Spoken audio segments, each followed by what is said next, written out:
Welcome into the Three Wanks FPL podcast. We are here. Two of us are here we got dragged into this, and one of us is here because he's super fucking excited. If you want to look at why, look at what I'm wearing and the ranks on your screen. But yeah, welcome back. It's been a little bit of a break for some of us needed, for some of us probably too long. How are we doing, gents? Dude, I've been missing it. I've been clicking my live FPL. I've been clicking my FPL app. I've been refreshing, and I'm like, damn, it's not time yet. You're ranked baiting. Yeah, basically, I'm itching. I'm itching to be back. Mac?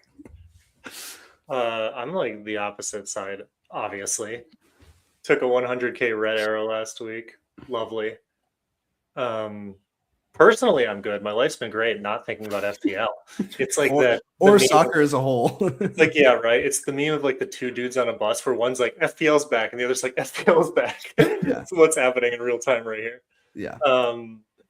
But yeah, no, fuck soccer. Yeah. That's what I gotta say. Same boat. No, yeah, this Gameweek 29 was easily my least favorite week of FPL of all time. Not even close. And just kind of in the way it happened too, in the sense of, as someone who didn't have Semenyo and Joao Pedro, you get the Semenyo goal and then immediately just 3 Joao Pedro goals right in a row. I was in a work meeting at the time, and I think people probably thought I was having an aneurysm because I'd like glance at my phone and then be like, fuck, so it was rough times. Continues to be rough times for me. I think that's a kaput on the season, but I'm glad to see that somebody in the pod league is doing well. That is something necessary. The past 3 seasons, one of us has always done stellar and the other 2 have done pretty bad. So this is kind of par for the course, I think. Actually, and it was your turn too. So yeah, by that next year is my turn. Yeah, exactly. We've done a proper rotation. I don't want to give it up that easy, so we'll see. Dude, I forgot how nice that day at work was, though. I was checking my phone. I was like, I literally walked. Oh, you were checking your phone? Calm down. I walked into a meeting for 30 minutes. I come back to your text and then the live FPL notification. I just click them. And I was like, oh, they just keep going. What is this? And then the Anderson goal was just the cherry on top of the cake. Cherry on top. Because of you. No, I'd like to comment on that though. Are you just trying to be an asshole? Because for the viewers that one I certainly was. Every week what happens is we have a group chat where I'll say like, oh my God, Joao Pedro. And then Sharpe will respond and say, what, he scored? As if every single person who plays FPL doesn't get a notification from the fucking application that we play the game on for every goal. He plays dumb as soon as his player does well. Oh, what? And then he has the audacity to text back and respond instead of just clicking on the other fucking notification and identifying what's going on. Hold on. Dig that knife in deep. And boy, does it work. Does the FPL app has a notification? Oh, give me. Let's just. No, I'm dead ass serious. I don't have notifications on for them. I'm good on the pod. I've never seen that notification. The only ones I get are the live FPL if my rank's been affected. For my sanity, please turn on the fucking notifications because it is infuriating to see an FPL notification come across that says Joao Pedro goal, Joao Pedro goal, Joao Pedro goal, and then Sharpe go, what's going on? Did Joao Pedro score? It makes me want to freak out. Anyway, so you guys can tell where my headspace is. The banana does things to me. Yeah, that explains the stain in front of your mouth too. Yeah, exactly. All right, well, let's take a look at rank review. Just a brutal week for that guy in blue. Can't imagine who that is, but on the positive end, we have. I mean, is this your first time at a 5-digit rank this year, Sharpe, or second time? Game week 16, I was at 80 something. This is my all-time high. As we touched on, the last 2 years have not been pretty for me, but it was also, I don't know, I didn't play the entire season the last 2 years either. So this has been quite a change and it's been fun. So nice. I'm excited about it. It's about as much time as I want to spend on that. I want to be happy for you. It's just what the people who watch don't see is how much of an asshole he is offline when he's doing it. So true. However, like I do want to identify that my frustration majorly comes from like Joao Pedro scoring 3 times would be annoying even if it was just you who owned him. But what really bothers me in those moments is not that you own him, it's that 60% of the game or whatever the fuck owns him. Yes. So like it like that's why I'm saying this was one of the worst weeks of all time, is because both of the guys that I had to dodge rank, I think at my rank Semenyo was like 90% owned because some people captained him. Joao Pedro was probably, I don't know, 60 is my guess. I don't remember exactly. So both of them returning was just a fucking knife to the heart over and over again. But anyway, enough about my lamenting. So this is very much so reflected in the points game. Yeah, it's kaput for me, but I'm glad that Sharpe's doing well. I'm really excited for him. All right, jumping into game week review. I have genuinely not opened the app, so I don't remember what happened in defense. That's excellent. For what happened. I know it wasn't good. Double clean from the Arsenal defense. Alderete auto sub for Wilson. Got a nice 7-pointer. That's great. Gehi and Virgil are dead to me. Bruno Fernandes looks like he returned. Bumo didn't. Dango didn't, and neither did my captain Thiago. I remember that. I do remember that part. I remember the week starting off with a captaincy blank and just a Brentford on the whole blank, which meant things were going to go really well. And then my other 2 forwards also blanked. Excellent stuff. So yeah, what a week. Moving right along there, we can jump into Max team. Dude, I'm in the same boat. I got a couple things to say. I'm disappointed for 2 reasons.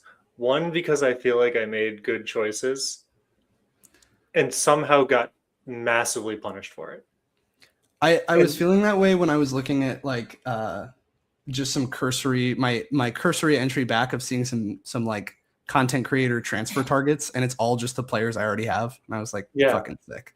No, I feel like I got punished for being like where I wanted to be ahead of the game, and that's just the game. And like I'll get more into that in a second. But the overarching reason that I'm just upset, I'm going to get it out early, is because I'm a Spurs fan and they are just so unfun that I'm fragile. And every time I get the most minor inconvenience in FPL, I'm having no fun.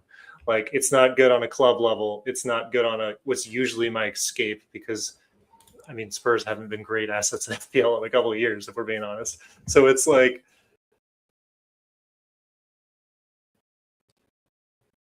I'm just like, I just can't. And it's just been misery since. What I say by that is, though, like, I captained Bruno Fernandes, who turned out to be the best captaincy option of the week, besides Joao Pedro, because who could have expected that? I transfer in Semenyo, who scores.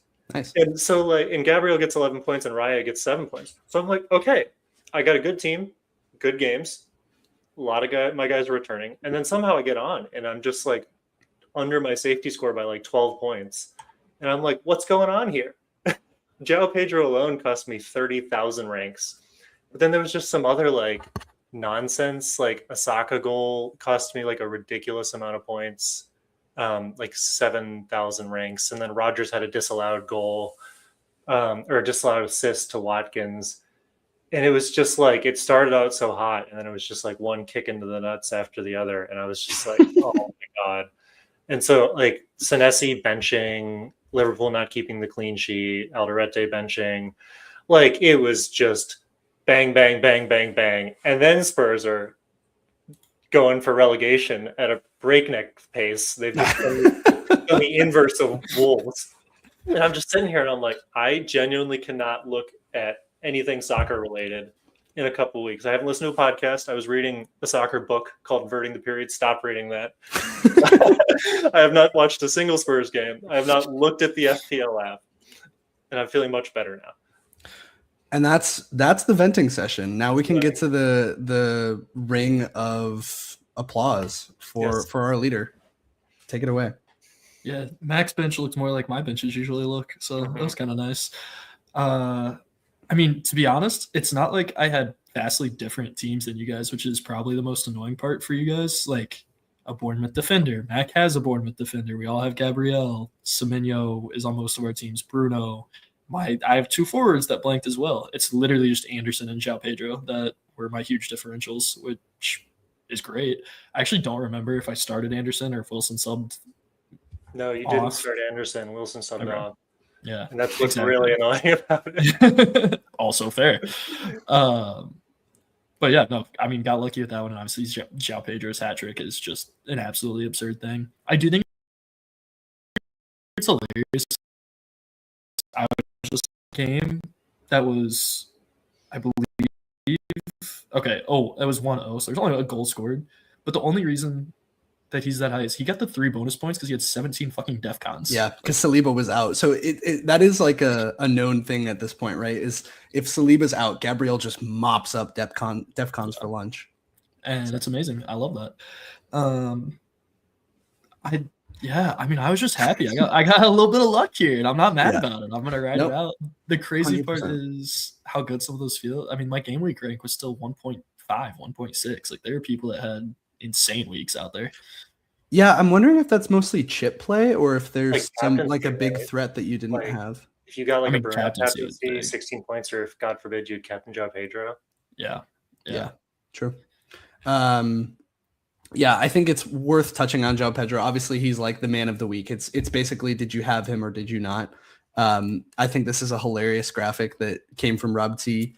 It's just like he had to change the bounds of this graph to show how Joao Pedro's performance over the last few weeks. And I think I've been, honest about throughout the season. Like as a player, I love Joao Pedro. Like he's so fun to watch. He's a great vibe. He's a young talent. Like I love his, his confidence, like all that kind of stuff. I think he's really fun to watch. The problem with both him and Semenyo for me this season and why they've been such like painful assets is that I have owned both of them. And both times, as soon as I picked them up, they turned to shit. And Sharpe just has that Midas touch. And it also, obviously, this is a random game. There's randomness always. But it is really funny to me that going into this week, for the last few weeks, we've been looking at Aston Villa. That is who they played, right? I'm not tripping. We've been looking at Aston Villa as a team where it's a lot of low event games where it's just like total XG for the game is like 1.5.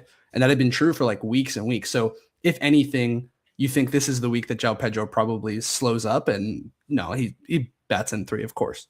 So it is what it is. Obviously, we can only moan so much, but it is just funny that like this season, I think part of the pain has been that it's not like, oh, I didn't pick this guy this week and he returned, and then I didn't pick this guy this week and he returned. It's been like consistent players who have been continuing to return. Early season, that was a player like Ekitike and Semenyo, and now Joao Pedro, and they've all gone through like the hottest of hot stretches and then the coldest of cold stretches. So as somebody who hasn't owned them, it's brutal that every week, like it continues to be the same guy. Like if I were to present to someone outside of FPL, be like, dude, every week it's like how it works is, players who are highly owned really affect your rank. And if you don't own them and they do well, your rank goes down. And every week it's these same 2 dudes. Somebody would just be like, I've been so many, whether it be expected minutes, whether it be him changing teams, whether it be this, that, and the other. With Joao Pedro, it's been overperformance early in the season, genuine benchings, like a crazy cold streak, and then all of that to say it's just like a perfect storm for the most infuriating and hair-pulling assets in the game. But if you owned them this whole time, then you've been fucking chilling. I mean, onto like your larger point, like you can blow it out to guys you don't think about, like Thiago, who everyone transfers out for his 3-game run and he puts up 5 goals. Right, exactly. 6 10s in 5 games, and it's like, I seem to just be timing those on the exact wrong side of the coin flip every time. Right. I captained him this week. I'm very familiar with the with his woes. So yeah, it is all a game, and ultimately it is all a ton of luck, and that's just how it goes. But it just to shed some light on why it feels especially brutal is that it's the same guys every week that are just kind of taunting you and being like, pick me, but as soon as you get them, they're gonna stop doing the thing they're doing. So it is what it is. Yeah, I think Joao Pedro is really frustrating right now because he should have cooled off. He had the Arsenal game where he was cooled off, right? He had 2 points. He's playing a good defense. It's like, I think this dude's just going to be him. I think he's just going to be hot the rest of the year. Like, he's feeling good. For sure. And I think, I think when we get to transfer plans, we can talk about that. He's could be a potential alternative to Haaland if you don't have him already, or really any other striker. Like, I think any team, you should be looking at a player like him. The flip side of it is, up until this week, it was a lot of mainly his returns were coming from assisting penalties. So it is kind of an odd, like, he's on this hot streak. It's really a question of, this is the game we play as FPL managers, is like, is that streak going to continue, right? And yeah, how long can they keep it up? God, I had a point there that I was going to make, but anyway, we can move right along. Yeah, so fun times. One thing I guess we should talk about as well is that with regards to the FA Cup, that sheds some light onto potential doubles and blanks that are upcoming in future weeks. Still a lot that's uncertain, but some of the draws mean that certain teams are more likely to double than others. This is particularly pertinent for somebody like Mac, who is going to try to navigate the next few weeks without a wild card. For Sharpe and I, potentially we can, as long as we're wild carding before this time, then we can get these guys in for maybe a bench boost in 33, or at least to just have them. So this is Ben Krellen's classic imagery here that shows possible double game weeks. Orange is likely, white is unlikely, and blue is possible. So all of those are obviously in the realm of possibility, but higher likelihood goes to teams that are likely to win and move on. So the likeliest are City and Newcastle, Tottenham, Chelsea, United, Brighton, and Bournemouth, Arsenal. So City is an interesting one because they blank in 31. Damn, I guess I didn't realize that. Oh, no. Yeah. City, Palace, Wolves, and Arsenal all blank in 31. Is that confirmed now that City moved on in the FA Cup? I don't think that they've officially announced that City blank in 31, but I think now it's like a 95+% chance. I don't think that official announcement has come, but even as just like FPL players, we've seen that statement been put in proactively for those players. So I think it'd be weird for them to move it now. But I don't think that announcement has been officially made. It's the same time every season. It's coming if it hasn't. Yeah. So in 33, that puts some of the already highly owned teams in Arsenal and City as potential doublers. Also Chelsea and United are probably the other really big teams that you'd potentially be interested in from that. Maybe a Bournemouth. I kind of think that's advantage you, Mac, because teams like Arsenal and City you already have so much of, especially as somebody who just bought Semenyo, that it seems like that maybe doesn't need to do as much tinkering as a wild card necessitates. And it potentially means that for you and I, Sharpe, like we could just try to bring in those players now and save the wild card for a later day. I don't know if that necessarily makes sense with how little we have left in the season, but obviously I'm sure this is your first time looking at this, Mr. No Social Media. So what is your kind of like initial thoughts on that? Well, the irony is I feel like I was trying to text you guys, not that you wanted to respond to me, but it's fine, about who was advancing in the FA Cup and what that meant for fixtures. And just the amount that I've been looking at it, it's one of those where I'm like, I could get by without a wild card or really easy here. It almost makes me wish I had done it earlier in the season when Mac had done it to be able to capitalize then as well. But yeah, no, there's really very little changes that I need to. We can get it into the transfer plans, but I've looked at it and tried to figure out in the players that I feel like I want, like I have the majority of right now, like you said. So yeah, little differential coming. Yeah, nice. Yeah, I mean, I think that's a fair strategy. The flip side of this is that all those ones that are possible, like those are still relatively high likelihoods. Between 35 and 55% is close to a coin flip. So it could be that, you see some of these other teams like a Liverpool, for example, double, and that kind of changes that landscape where I guess all three of us have Van Dijk now, but and we have some Ekitike. So yeah, maybe it doesn't as much. I don't know. It is interesting. I think we have a lot of the top players, and maybe this is just a result of we're late in the season and we know who the best picks are from each of those top teams. Well, I think right now when you look at where that blank game week is and everything, like there are basically 3 teams through 31. I feel like that you actually want based on fixture difficulty and then not blanking, and that is Liverpool, Bournemouth, and Brentford. And so it's like if you're already on those, like I feel like their runs pretty much continue. Like it's not like you're probably already there. And I think that's part of what's adding into this right now is that earlier blank game week steering you away from people in Palace and otherwise where you would have had them going into this when they had such a good run. Sure. Yeah. Yeah, I guess that's just like food for thought, but for you and I with wild cards in our pockets, I feel like it is really kind of, we're in a luxury position of not really having to worry about this too much. Obviously for Mac, this is a lot more of a like, okay, potentially pressing. But again, what action can you take on something that we won't know for sure until a couple weeks from now anyway? So it's like, go ahead. Oh, sorry. I was just going to chip in with the non-wildcard perspective.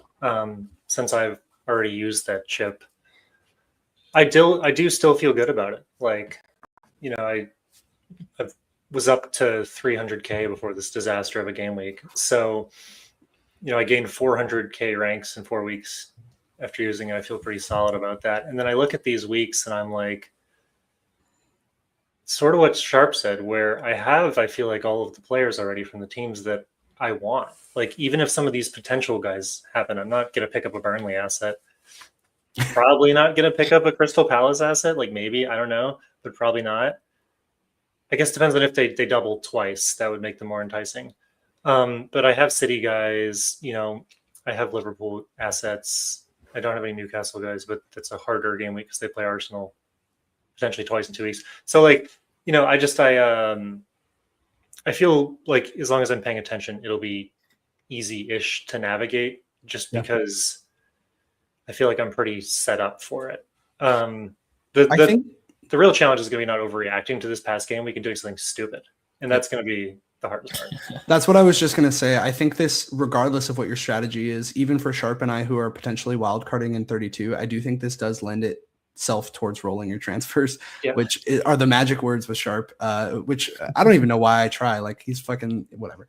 But I think that is the magic word in the sense of, like, Sharpe and I, wildcard 32 on paper, but it could turn out that something here drastically changes. Somebody wins who's not supposed to, somebody drops out of the tournament, and or what have you. And Sharpe and I start to look at this and go, you know what, wildcard 32 into bench boost 33 really isn't that meaningful. And so we want to have those transfers rolled to be able to defend against. Because I guess the flip side of what you're saying, Mac, and I really think you're in a good position, but is what you're up against is not just the current ownership of these players. What you're up against is somebody, the large crowd, really, like, it's probably going to be the majority of the game, wildcarding in 32 and having, you know, the maximum potential bench boost team and attacking it that way. I think you're covered off just fine, so I don't think it's something to worry about. But that is the dilemma of you're up against somebody who has the perfect team, quote unquote, that week. Yeah, no, I don't disagree with that. I mean, only time will tell whether it was a good decision or not, right? Like, it could have been temporary gains, and this is the most massive double game week ever, which feels on trend for this season. It just hurt me more. But I don't know. The problem is when I look at these, you know, honestly, the best double game week potential game in 33 for me is that Leeds game with the Wolves Bournemouth.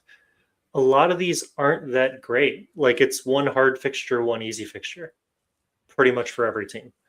Now a lot of these teams are capable of scoring, but I'm just not feeling like all of the games are so enticing to where I won't be able to cover by getting the main players for the games that are good, right? Yeah, that's a fair call out. Like, and the flip side to your flip side is that hopefully then I can we love a devil's advocate. Yeah, hopefully then I can position myself better for those four, right? Like, ripping up your team for 33. Yeah, it feels like looking at that wildcard 32 bench boost 33, it feels lackluster, right? Because I'm like, cool, so I wildcard into triple Arsenal, I wildcard into triple City, like stuff that I'm like, I kind of already have that. So I think it's super fair. One thing sorry, go ahead, Sharpe.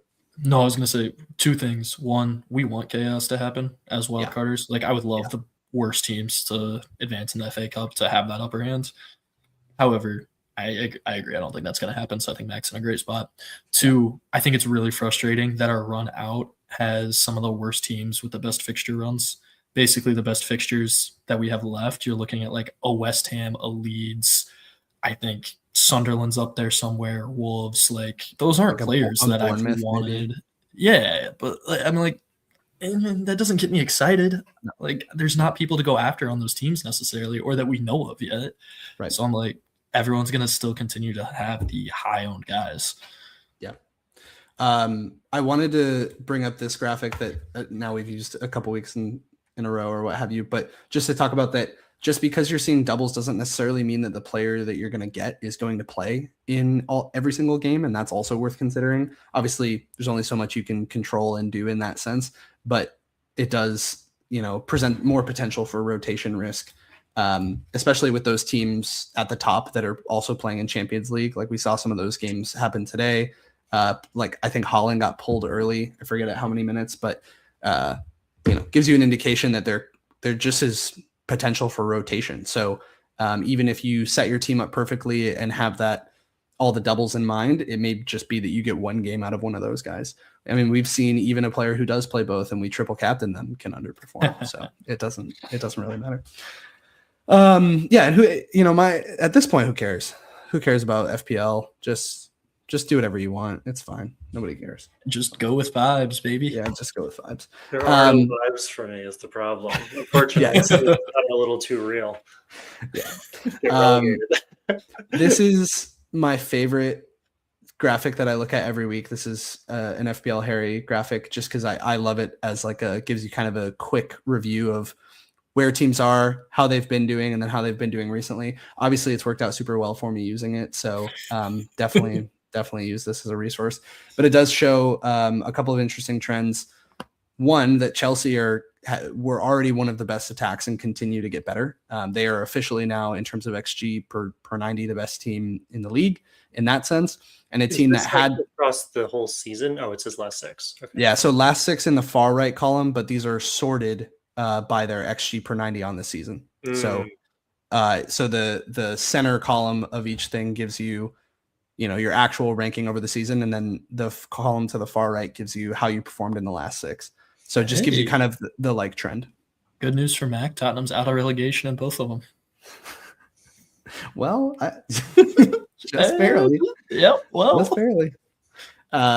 Yeah. So, man, talk about kicking somebody when they're down. I feel like he's staring lasers through his computer right now. Yeah, he's gonna leave. He's been doing it all week. Is the thing. People.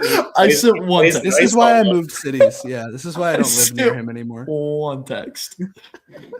So yeah. Anyway, Chelsea are doing incredibly well in attack.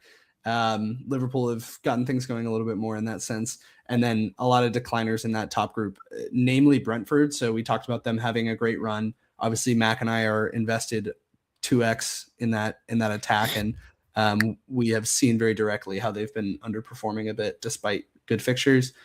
On the flip side of things, teams to target, are Tottenham, Wolves, and Newcastle in terms of just have seen serious regression in their defensive data. And I think for Newcastle, that's pertinent because, as we've seen, Joao Pedro is the greatest of all time, and he's now going to go play Newcastle this upcoming week. Sidebar on that, I mean, it's not like I've had Enzo this entire run and he's done absolutely nothing in the midst of Joao Pedro scoring 30 fucking goals, but whatever. So it does present you with an opportunity to potentially bring in either another or a Chelsea attacker as a way to get some fucking points. So yeah, that's that. I'm really having trouble keeping any sort of upbeat energy here.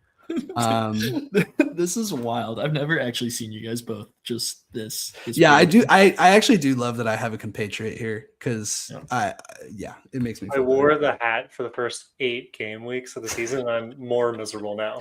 No, that's why I'm saying this genuinely was the worst. I've had worse game weeks in terms of game week rank and rank drop. I'm certain of it. But this is the worst game week in terms of vibes that I've ever had for sure.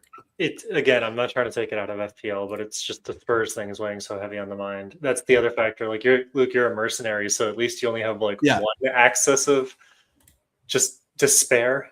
Yeah, my heart is in hockey, and that's going just fine. So yeah, but right, fair. So I'm going to be a mercenary next year. Maybe it'll be better for me. Yeah, it's looking tough. I feel for you, buddy. All right. So any other high level landscape, FPL landscape, or specific team notes that you guys want to touch on of things that we should be aware of going into the next few weeks? God, this banana makes me look fucking ridiculous. I think it makes you look good. Makes you look a Really? little bald, but Oh, thanks. Yeah, it does make me look completely bald. I did want to ask what you guys are Shows thinking off a 5. about Morgan Rogers. Because I'm upset he's still on my team. he's a bum, but his fixtures are about to get so good. And I'm like, Yeah, I feel like we've been saying that every week. My problem is genuinely I don't know where else to go at this point. So I'm going to hold him. But I would not recommend that anyone go to him. I think he is absolutely a bum. I just don't have anywhere else to spend that money or any other mid that I feel like I absolutely have to have. And they just lost 2-0 to Wolves, 1-1 to Leeds. Hey, there's nothing wrong with losing to Wolves at Wolves. All right, it happens. I think you guys you do bring up a good point though of if you sort the fixture ticker over the next 5, top of the ticker is Forest, where I suppose you could go for some differentials. You could go for Elliot Anderson. Fuck my life. You have Aston Villa, Brentford, Liverpool. So if you haven't already invested in a Brentford player, could be a good time to do so. However, we just talked about how their attack is getting worse, not getting better. Liverpool, I do think Ekitike is still a buy. They're playing Tottenham this week. Sorry, Mac. And it could be a nice one in that sense. You could double up. I need an update on whether Verts is coming back for sure this week, but I would assume the answer to that is yes, in which case I think he's definitely an option. Yeah, but I hear your point on maybe on paper Morgan Rogers is a buy. Famous last words, because this is me every fucking week, but let him score. I'm okay not owning him. It's not somebody I'm trying to go by. Oh, thank God we're saved. He's going to score, everybody. Yeah, he's going to score. Let's go. He's going to get a fucking hat trick. I'm actually putting him first on my bench so that he can get subbed on. Yeah, that sounds right. This is really fun, guys. I'm having a great time. I feel like this isn't that big of a week is the problem, because it's really just kind of the calm before the storm before 31. And I feel like every point in this season becomes like this, where you're like, all right, just twiddling my thumbs waiting for the next big event to happen. And that's kind of how I feel. I feel like we learned nothing last week. The good players are good. Well, we did learn that Joao Pedro is in fact the GOAT. We did learn that. I don't think we learned that. I think we learned that we're unlucky. But yeah, I don't know. You're not buying Joao Pedro this week? No, absolutely not. I stared at him for ages when I was deciding whether or not to transfer him out, and it sucks to get just immediately punched in the teeth after making that decision. But as you said, I mean, he lucked into 2 penalty assists. There was the 94th minute winner. I just don't think Chelsea's that good of a team in general. Under Ross Senior, and I think that they have good players who are doing good things, and Joao Pedro is a good player, but I don't like it. Why do you feel like they're not a good team under him? I feel like they've been so much better since he's come in, as a team and results-wise. I feel like Maresca held them back from an attacking standpoint because he's trying to play pep ball, and everything's got to be scripted and manufactured, and they have a very young and experienced team. And I feel like Rossinior's letting a little more of that chaos out, because he's also a relatively young manager, and he's just letting them kind of go. And I think that because they sign good players, those good players are periodically going to score. But I think overall the system is not as good. And I know they just pumped Villa, but I see that more as an indictment on Villa than I do a Chelsea boon, right? So I'm not trying to shit on Chelsea by any means. It's just every time I watch them, they're not really passing the eye test. It's a lot of low XG chances and Joao Pedro being genuinely good. Along those lines, and we're talking Joao Pedro striker territory, I think a big talking point that we haven't touched on yet. One of us has already sold Erling Haaland. Is there any interest in doing that from the other parties in the room? There's no one for me to take that money to right now. We're talking about not a lot happening. I just don't. Especially what's your front line right now? You got Haaland, Ekitike, and Joao Pedro? Yeah. I would tell you the buy is Thiago, but we all know how that's gone. So. I mean, it could be, right? But Haaland has Forest this week, so I'm not sending him anywhere right now. I feel really bad about his West Ham. That one too. Yeah. Well, I'm not sending him anywhere there. I don't feel good about transferring Haaland out last week. That's the other part that I'm really mad about, is even though I got rewarded for it, because I guess the reason I convinced myself to do it was because if Haaland didn't play, or if he's just been iffy, he's just been on kind of bad form for a couple weeks now. I was like, I can get rid of Haaland, get rid of potentially injured Rice, bring in Semenyo, who's been the guy on form on City, and solve my blank game week problem in one fell swoop. The problem is I'm just so terrified about not owning Haaland that I'm like, the ownership is so high that anytime he does do something, it's going to be a problem. And Luke, that graphic you showed earlier still says that Haaland's doing fine. Like he's still overperforming his expectations. Yeah, that one. So, there he is. I was like, where is he? It's so hard to see on Joao Pedro's graph. This is Joao Pedro's world. We're just living in it. So I don't know. Like I feel really like not great about doing that. And that's like terrifying me. So I wouldn't recommend it just because being on the non-ownership side of Haaland is never a fun experience. Yeah, but Semenyo's the new Haaland, so I don't know. I mean, it worked. I did transfer him in and he did score. The crazy part about this is the second time I've transferred in Semenyo for him to score and I get a red arrow this season. Like, it's crazy. It's happened twice to me. Luke's just pissed at the world. No, I'm just mad. I'm just mad at the world. I forgot how mad I was at the world, and then we hopped on and started talking about FPL, and now I'm just like, I hate it here. Also, these guys have not responded to me since the last game of last game week. No, and I don't feel bad about it at all. No, I don't either. Also, like, before we got on, I saw the tweet that Haaland got hooked early, and I'm just looking now. He came off at the 82nd minute. Classic FPL for people to be like, "Oh no, he got pulled out." It's the 82nd. It's fine. It's not a big deal at all. They were getting destroyed at that point, and they said, "Let's rest him." So it's fine. So yeah, if I had to guess, I bet you he does play. What? This is the attitude you needed all season. You've had the Twitter mindshare mindset the entire season, and now it's switching. Eat a dick. Tell me I'm wrong. You're wrong. Okay. All right. Let's go to transfer plans. Here's Sharpe's bus team. Take us away. Yeah. So right now nothing's happened. I'm sorry. Before we get into this, I'm also pissed off that Salah scored. He had no right. What the fuck is up with that? It is funny that there was so much conversation from people of like, you could bring in Salah and captain him. And it's the exact same logic as the Cole Palmer thing, where I scoffed at it and said, like, what the fuck are you doing? And then they come in and it works for them. And I'm just like, all right, never mind. I'm so mad about that. I looked at the data for so long and it was so bad. Sorry. I had to just get that out. It's just like 15. Every time I look at my team, I'm like mad for a different reason. This is going to be the shortest podcast we've ever done, but it's also going to be the most negative. Yeah. Exactly. All right, Sharpe, take us away. Get into it. All right. I mean, I really like my team. To Luke's earlier point, it certainly feels like it could be a roll week. I would say the only thing you could look at is the fact that I do have 4 outfielders that will blank in 31, so I could try to fix that now. What? No, sorry. I thought you were trying to say will blank this week, and I was like, damn, that's hilarious, but blank at 31. Continue. Yeah, all right, good talk. So I could fix that now, but City have West Ham, and I'm not getting rid of Gabriel. So I feel really good about the team that I'm rolling out there this week. I mean, Joao Pedro, I feel like was the only question mark before last week about what I would do with him. I don't want to touch him. I mean, obviously he's so hot. They're playing at home. Newcastle's been shit. So it's great. I expected to have Rodgers probably at least considering playing him leading into this. That's not going to happen. So really my question right now is between rolling and looking at a goalie. I have 1 million in the bank right now. So if I got rid of Royce, whatever the fuck his name is, it would be 5.8 that I got to play with. So I could pretty much get any goalie that I wanted aside from Raya, which I don't really want anyway because he's going to blank.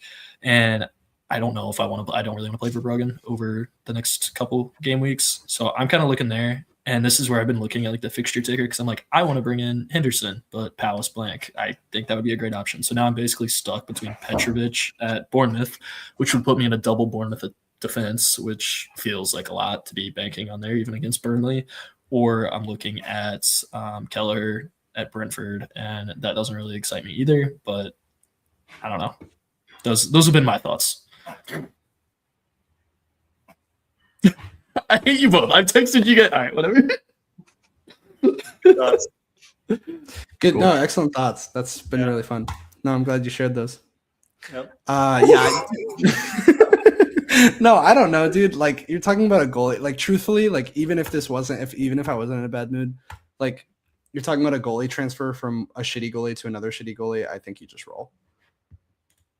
Well, I was hoping for, a goalie to a better goalie, and one that would play. What were the two you just said? The Bournemouth keeper and the Brentford keeper? Yeah.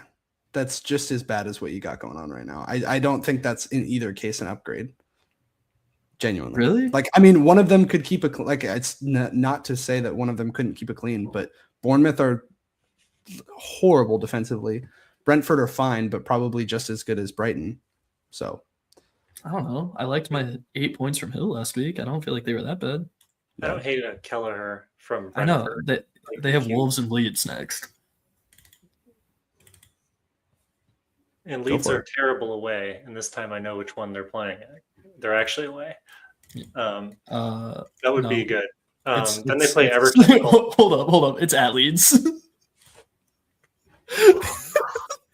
I'm sorry. No. We've got to get this. Let's do this right now. So when it in parentheses when it says H, that means that player is playing at home. When it says in parentheses away, it means that player is playing away. That's all it is. I know. I just gaslight myself. I always go, no, that can't be right. You second guess it and then you guess wrong. Yeah. Yes. I do understand why you're confused. Like my FPL season. It makes it look like Fulham home, like as in Fulham are at home. I get like that thought process, but it is just the player that you're looking at, or the team you're looking at. Yes. Yeah. No, I just think that's bogus. It should be my way. This is like the Money in the Bank argument from earlier in the season. It's like, but it's I want it to be this way, so it's gonna be the No, it's the kids who are out of touch. Yes. Yeah. No, I'm genuinely not. I'm not trying to be a dick Sharpe. I just don't think, like, in general, I'm not a fan of goalie moves. That's just my honest opinion on it. I don't think it adds that much value, and I think you'd probably be better served to save your transfer and potentially use it on a higher upside move later. That's my honest opinion, but it's not to say that. But Kelleher. To Sharpe's point though, you do have a wild card. So like, what are you saving it for at this point in time? I mean, how many transfers do you have in the bank, Sharpe? How many do you think? Exactly. So you're like, but we just talked about how that we barely even need a wild card. Like, is there a point in say, like, why not be aggressive and try to do anything I can now? I mean, I'm not going to argue with you. Like, I really like, if you want to make the transfer, go for it. But I think that there's reasoning to be had because now that we can carry transfers through a wild card, like, I think there's reasoning to be had to keep them for later in the season. I never think that making a goalie move is worth the transfer. Like, not never, but very, very rarely do I think that that's worth the transfer. I think the transfer itself always has value. So yes, we're going into a wild card, but like we were talking about earlier, what if you decide you end up not wanting the wild card? You realize, like, actually, I'd rather just make a couple of moves, set my team up in the way where I don't wild card 32 and I save it for 35 or something before 36 double. So like I just think it gives you more flexibility. It gives you more opportunity. But again, what the fuck do I know? Why are you asking my advice? Fair enough. I think it's the risk of either Bruggen not playing or the fact that he has Sunderland and Liverpool in his next two. So does he have like genuine doubt in not playing? Has he? No, but like I also didn't think Ropes did either, right? Like he didn't until all of a sudden he didn't. Yeah, I suppose. And then I don't have a backup, and I be fooped. Yep. Fair enough. Mac, do you want to go? Yeah, I got it. Let's see. I don't have like a bus team loaded in. I feel like I'm not making any transfers. So I'm just going to rock with this. To be honest, my team is probably going to look fairly similar to this. I think that the only real question is, okay, I should probably just pull up a bus team because you can't see the fixtures. And that's a terrible experience. Well, actually, while you do that, can we just, I forgot to ask you, Sharpe, what is, it looks like your captaincy right now is on Semenyo. Is it going to stay there? Yeah, I don't know. We'll see. Right now, I think it would be either between him or Ekitike for me against Tottenham. Yep. As good as Joao Pedro's been, I'm still not going to captain him against Newcastle when I have those two as options against those teams. So TBD, we'll see how we're feeling probably Friday afternoon and where it goes. But those would be the two that I would pick between. Yep. I'm with that. Luke, I need you to remove an image so I can add one. Removing. Boom. Okay. We're back. So, okay, here's my team. The problem is the fixtures are actually all pretty nice. Like, again, this is part of the reason I'm so mad about last week is just because I feel like I planned this really well and I have like a wealth of options. And literally a wealth of wealth too. Look at that shit. 5.4 in the bank is crazy. Yeah, I actually forgot about that. That's kind of crazy. You can afford literally whoever you want at any except position. Haaland, actually. I mean, you could still get him. Ekitike to Haaland. Yeah, I guess, but I don't really want to do that. Not against Tottenham. I have the captainship provisionally on Ekitike against my own team. But yeah, I don't know. Like the challenging part about this for me is that, sort of like Sharpe said, there's no one I really want to go out and get. Like if I drop out a Rodgers, it's like maybe for an Anderson. And that's probably the most exciting move I could make aside from getting Haaland back in somehow.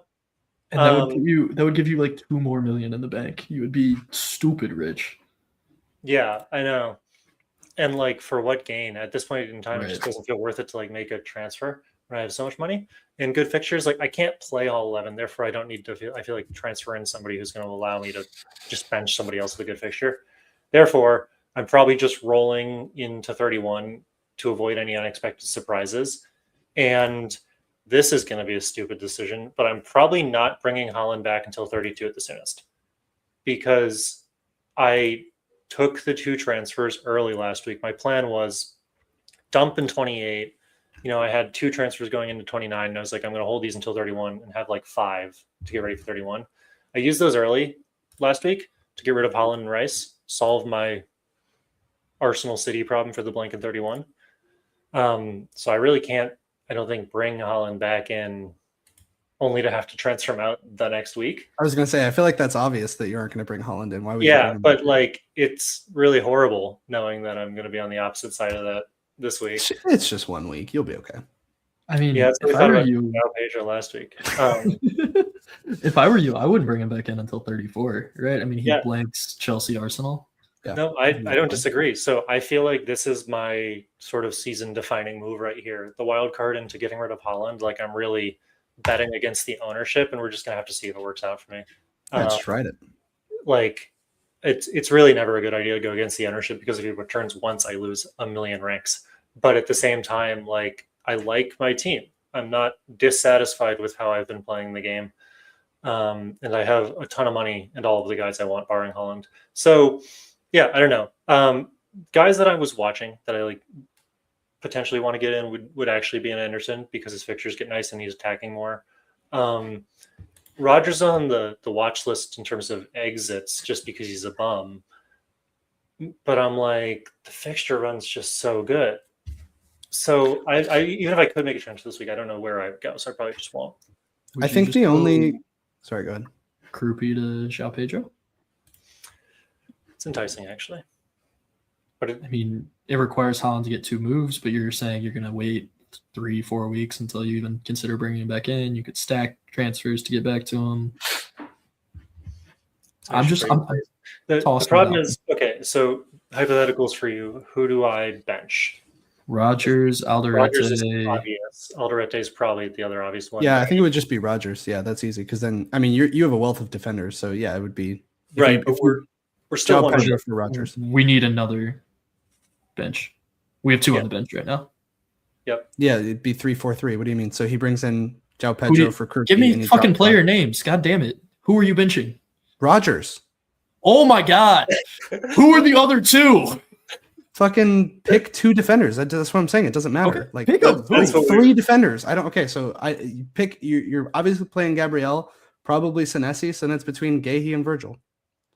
Which is Jesus. crazy because you have City against West Ham. I'd feel great about that with Gahey's attacking threat, and then you have Van Dijk, who also has an attacking threat against a team that is sputtering on the worst form of the calendar year. Yeah, like it's actually a tough week to like figure out who to bench.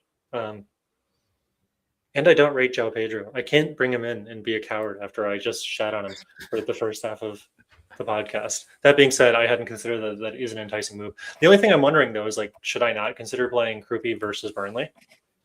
And then if so, who do I bench? Because that is another headache. Yeah, I wouldn't think you would consider that with just because of the players that you have. Like, I would feel really confident in the rest of them, like hands down. Whereas Groupie, I feel like is a risk. So I agree. Minutes risk. Yeah, so it's like not an interesting week, but it does feel like a week of like a game of margins, because the challenge with weeks where everybody has a good fixture is that means inevitably some people are probably going to score, and you just have to really hope that is the ones that you have. Like the ideal week in my mind is when like 80% of my team has a good week, not when everybody, including my bench, has a good week. Like I'm just opening myself up for more pain. So yeah, not a ton going on. I like my team. I'm just a little bit salty about the general state of the soccer world right now. But I guess I am happy to be back now. Yeah. There we go. It seems like one of you have turned their tide, and I think I just pissed Luke off even more by yelling at him. So I think Rogers you could do to Wirtz if you wanted to, and then out of the defenders, I would bench Gahey. That's actually a pretty. He's not defconning and he hasn't been attacking, so I think it's a fine bench. I really don't mind that Wirtz transfer. I kind of forgot about him. I feel like that is a lot of eggs in one Liverpool basket. The crazy part is with the amount of money I have, like if I were to just like take a hit, I could bring in Joao Pedro and Wirtz and still have 1.5 in the bank. Like it's absurd what you can do when you don't have a Haaland or a Salah. Like genuinely amazing. It's basically just every other player in the game that you'd possibly want. Yeah, it's just a weird situation where I don't know who you'd want. Right.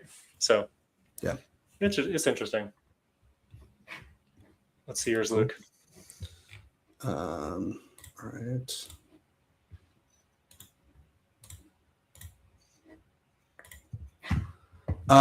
So I went into this assuming that I had a bunch of money in the bank, and then I remembered that I fucking brought in Van Dijk last week. Thanks a lot for that, Rec. So now this is the squad we're rocking with. Nothing in the bank. No options to go to Wirtz. Yeah,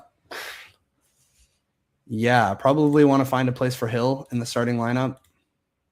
Maybe that's Harry Wilson. Yeah, I feel like Wilson's giving it to you. Yeah. So there you go. Dream team. Look at that.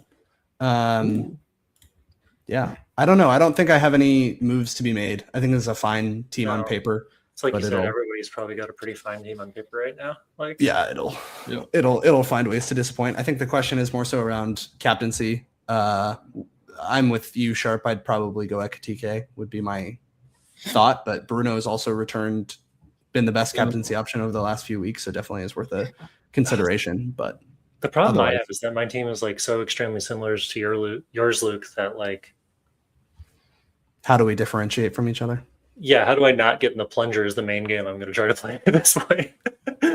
Dude, no, that's so real though, because like the last few weeks, like when I was in it 2 or 3 weeks ago, it was like we all had one different Arsenal player. Was the only way that I could possibly get around either of you. It was crazy. Yeah, I guess I'm like pinning my hopes on Senesi this week over Hill. Yeah. What a funny week it is, and that's how it goes. It'll be like a Senesi goal or something, like something random that'll put it over the edge.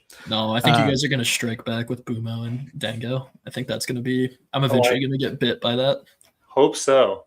Yeah. Speak it into existence. Yeah. We're also going to survive. Say it while we're here. I'm wondering if I should just do something like ridiculous and Captain Hill or something. Just because fuck it. No. Dude, I'm at like a million rank. Might as well. Yeah. FPL is an attrition sport, and all you need to do is outlast the other idiots who are thinking the same thing. Yeah, this is true. Yeah, but how many more game weeks do we have? Like 10. Eventually, what are you 10 more attritioning weeks towards? Yeah, like you're almost okay, there. but I gained 400k game week, like ranks in 4 weeks. Like your season isn't over. It's true, right? It's true. Like, no, agreed.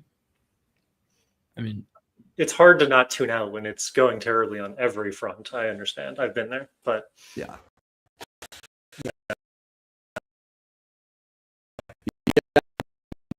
All right. What else before we get out of here? It seems like we have kind of a few different takes on captaincy. It genuinely seems like there's a ton of options. So any pros or cons that you guys want to touch on there?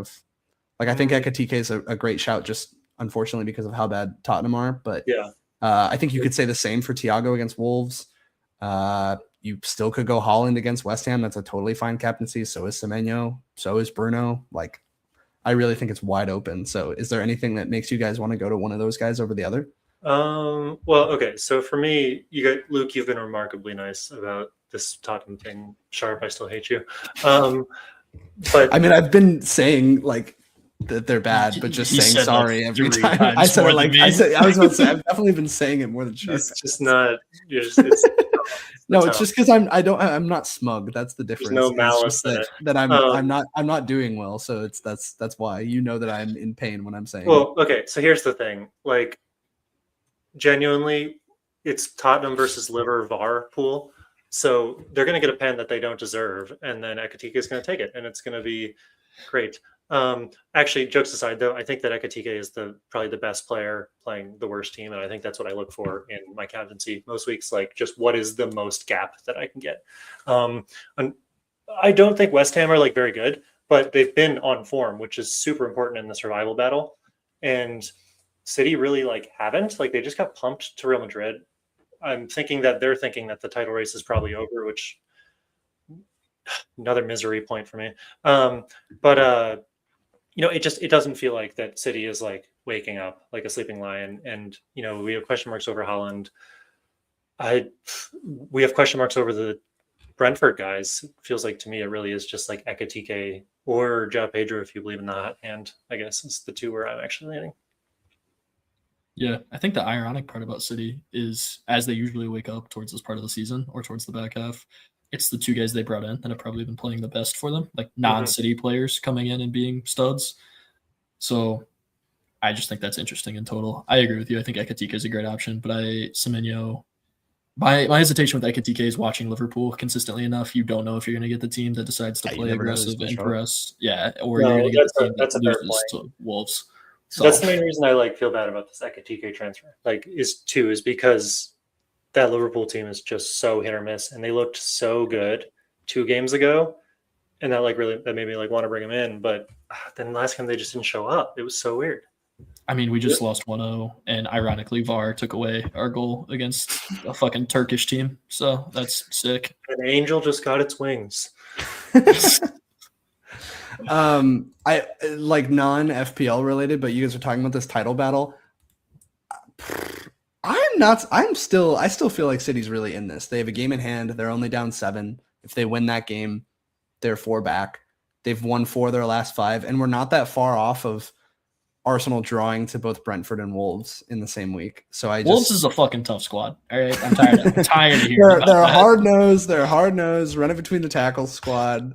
Yeah, they've honestly, they're putting a fight up though to try to get into the relegation battle. I don't even think that's it. I think it's just pure, like spite at this point for them. They're just trying to be pissed. They're playing pissed off. It is actually just so crazy though. Like, genuinely, I like Wolves, and it's just kind of crazy how good their form has been and how many good teams they've beaten and how much of a darling they are to everybody right now, and then you far look at the below standings, they are. You're like, damn. You're really like, oh there. wow, you guys have been amazing. You're still 12 points back from 18. Yeah, they've had a rough year. Yeah, I don't know. I could still see it, but that's also just hopium. I really want Arsenal not to win, and I don't know. I think it'd be fun. I think it'd be fun for City to spoil it. It's like in F1, like Max Verstappen sneaking up. Like, you kind of hate him, but you also kind of love that he's always in the mix and he always does it. So that's kind of how I feel about it. Yeah, I agree with that. It's a good analogy. All right, does that wrap things up? I think so. I think it's like the calm before the storm. Not a lot going on. I actually do feel better. I need to do a little bit of event sesh. So thank you guys for listening. Luke, do you feel any better? Yeah, totally. Okay, so that's a lie, but he hasn't felt good since game week 2. So that's true. It's understandable. This is true. I've been depressed since game week 2. Sharpe, you obviously feel great. Yeah. Sharpe's been riding just a life high. Yeah, 100%. I'm still not responding to your texts for 5 more days, but what put him on post ice. Tottenham Liverpool? He had to go timeout. So are we all rolling? Is that where we landed here? No, I made the goalie transfer. No, Yeah. I need the what's it? Retail therapy, transfer therapy. Well, So Sharpe just they- needs confirmation that I told him not to make the transfer for him to make the transfer. That's the old recipe. He's like, Yeah. what does shit touch tell me? Okay, cool. I'll not. And Max suggested Keller, and all I really needed was a push in one direction. I think that was the right play. For sure. I actually do think that was the right play. I didn't agree with don't transfer goalie. All right. Well, that wraps things up. We'll Cool. catch you guys next week.